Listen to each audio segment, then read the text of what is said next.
네, 이번 시간에는 그 6회 기출문제 작업 1유형, 그 문제 두 번째 기출문제 진행을 좀 하도록 하겠습니다.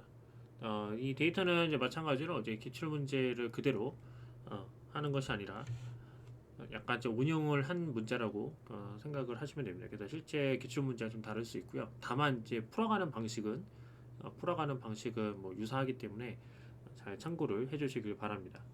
네, 먼저 일단은 우리가 이제 데이터셋을 생성을 할 건데 여기 이제 상단에 보시면 제가 이제 뭐라고 말씀드렸냐면 실제 여러분들 데이터를 생성할 때 그 결과물이 저랑 좀 다를 수는 있어요. 다를 수는 있습니다. 왜냐면 그 샘플 데이터 무작위로 이제 랜덤하게 무작위로 진행을 한 것하고 그렇고 원래는 이제 보통은 이제 실험 재현을 하려 그러면 어, 그 실험 재현성을 하기 위해서 보통 이렇게 그 시드를 설정을 하거든요. 근데 일부러 시드는 설정하지는 않았어요. 그래서 일부러 좀 다이나믹하게 좀 하기 위해서 네, 그런 그 관점에서 일단은 다이나믹하게 하면은 결과값이 막 다르게 나오잖아요. 그럼에도 불구하고 그 해당되는 코드가 일관성 있게 잘 적용이 된다. 네, 이걸 보여주기 위한 거니까 참고를 좀 해주시길 바랍니다. 이제 먼저 일단은 그 100개의 데이터를 무작위로 생성을 합니다. 그래서 생성을 진행을 일단 이렇게 진행을 했고요. 그 중학교를 이제 100개 대학을 대학이죠. 100개 중학교죠. 100개 중학교를 생성을 했습니다. 네, 그러면은 네, 보시면은 미들스쿨 번호를 이렇게 입력을 진행을 했고요. 그 다음에 그 여기는 1학년이죠. 1학년 쉽게 얘기하면 이게 1학년 전체 학생 수, 2학년 전체 학생 수, 3학년 전체 학생 수. 네, 그래서 그 다음에 여기에는 이제 각그 선생님들이 이렇게 배치가 되어 있습니다. 네. 자, 그래서 이제 문제는 교사 1인당 학생 수가 가장 적은 중학교를 찾은 후에 그 학교의 전체 학생 수를 구하는 게 포인트예요. 첫 번째 우리가 해야 되는 건 뭐겠어요? 교사 1인당 학생 수를 가장 적은 중학교를 찾는 게 일단 목표죠. 그리고 그 학교의 전체 학생 수를 구하는 게 두 번째 목표니까 첫 번째 문제, 그 다음에 두 번째 문제. 그러니까 문제를 우리가 분할해서 우리가 풀이를 해야 됩니다. 그 부분을 여러분들 기억을 좀 해주시고요. 네, 그러면은 일단 여러분들 보시면은 그 문제는 되게 심플해요. 그죠? 그래서 전체 학생 수를 구하는 거니까 여기 있는 거를 다 더하면 됩니다. 다 더하면 되죠. 다 더하면은 여기 컬럼이 하나 생길 거예요. 네, 근데 이제 코드는 우리가 크게 케이스가 이제 우리가 두 개가 있을 수 있어요. 하는 방식이. 일반적인 방식은 여기다가 여러분들이 토탈스 1이라고 일단 해주시고, 네, 그 다음에 df 여기 보면은 1g 스턴트 플러스 df easy 스턴트 그 다음에 df 그 다음에 3g 스턴트 그러니까 1학년 2학년 3학년 우리가 이렇게 작업을 한 거죠.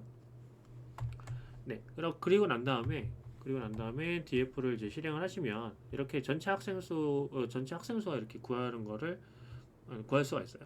네, 그죠?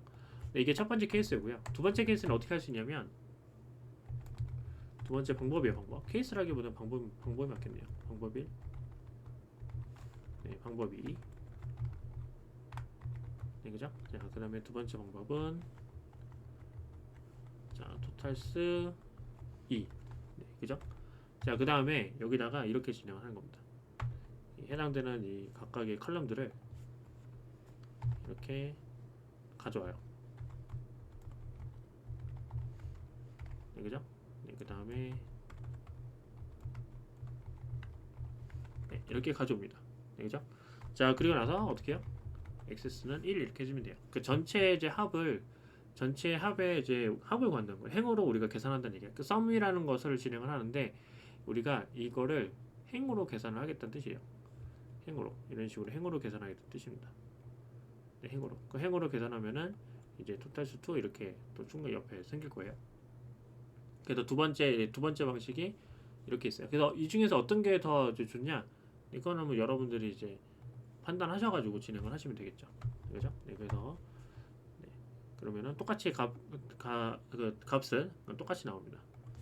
자, 그러면은 그 다음에 해야 되는 건 뭐겠어요? 교사 1인당 학생 수를 이제 구하는 거죠, 그죠? 학생 수를 구하기를 하는 건데, 자, 이때 스턴트 per teachers 그래서 이걸 줄여가지고 저는 SPT라고 할게요. 교사 1인당 이제 학생 수를 구할 때 SPT라고 줄여서 쓰고요. 네, 그다음에는 뭐 이 중에서는 뭐 아무거나 써도 상관없겠죠. 그죠? 네, 그래서 1을 하던 2를 하던 진행하시면 되고, 그 다음에 그 비율을 구하는 거니까 티처스 이렇게 써주시면은, 네, 그러면은 이제 1인당 학생 수가 이렇게 나오게 됩니다. 네, 그죠? 네, 그러면은 우리가 해야 되는 건 뭐냐면 교사 1인당의 학생 수가 가장 적은 것을 찾아야 돼. 그러면 뭐 방법은 여러 가지가 있어요. 뭐 예를 들면은 이거를 뭐 그 정렬을 해가지고 그 소트 밸류스 메서드를 써가지고 처리하는 방식도 있지만, 저는 이제 좀 다르게 하려고 해요. 좀 쉽게 이제 하려고 합니다. 네, 쉽게 얘기하면은 이 데이터를 그 스콜 네임을 그냥 보존을 하는 관점이라고 보시면 될 것 같아요.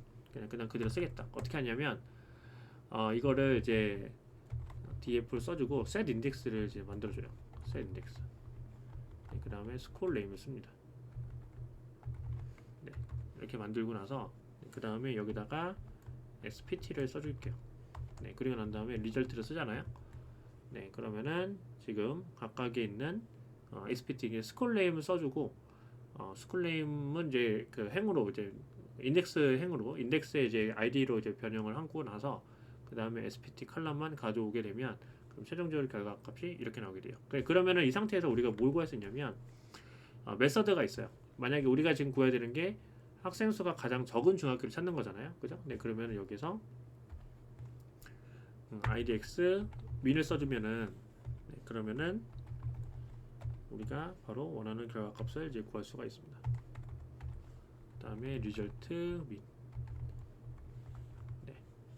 자, 이러면은 9.125가 이렇게 산출이 돼요. max를 한번 써볼까요? max를 쓰게 되면은 result idx max. 네, result max 이렇게 써지게 되면은 이번에는 79, 46명 정도가 인당 46명 정도 나온다는 것을 확인할 수 있습니다. 다시 말씀드리지만 이 결과는 여러분들 현재 보는 결과랑 살짝 상이할 수는 있어요. 근데 중요한 거는 뭐야? 이 메서드 기록을 하셔야 됩니다. 그죠? 이 메서드를 쓰려고 그러면은 이제 시리즈 형태로 여러분들 변경을 처리를 해주는 게 굉장히 좋다라고 봐주시면 되겠습니다. 자, 됐죠? 자, 그러면은 전체 학생 수를 우리가 구해야 되잖아요. 그죠? 네, 그래서 전체 학생 수 해당 학교의 전체 학생 수를 구해야 되니까 미들스쿨에 이제 31이 이제 전체 학생 수예요. 그죠? 네, 그러면은 이제 미들스쿨 31을 우리가 찾아서 쓰면 됩니다. 그래서 LC 그다음에 행 추출을 해야 되니까 스쿨 네임. 네, 그죠? 네, 그다음에 여기서 자, 리절트 바로 씁니다. idx min. 네, 왜냐면은 학교 이름이 나오잖아요. 그죠? 네, 그 다음에 이제 어떻게 하면 돼요? 네, 토탈스 1을 해주면, 네, 그러면은 해당되는 학교가 총 313명 정도 나온다라는 것을 우리가 확인할 수 있어요. 그러면 여기서 어떻게 구하냐면 다시 토탈스 해주시고 1 이렇게 써주시고 그 다음에 밸류스 써주면 돼요.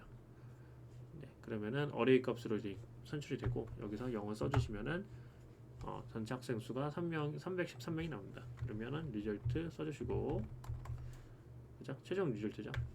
네, 파이널 리절트 이렇게 리절트 밸류라고 할까요? 위에가 이제 리절트니까 밸류 써주시고, 그 다음에 여기 마찬가지로 리절트 밸류 이렇게 써주시면은, 네, 그러면은 313명이 딱 떨어지게 됩니다. 그래서 요 해당되는 요 코드 여러분들이 기억을 좀 해주시기를 부탁을 드리고요.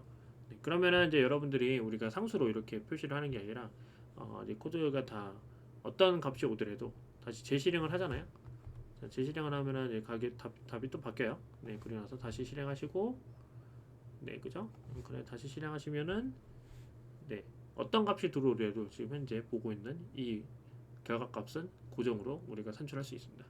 그래서 여러분들이 반드시 이걸 다시 한번 체크를 좀 해주시기를 바랍니다. 자, 되죠? 네, 그러면은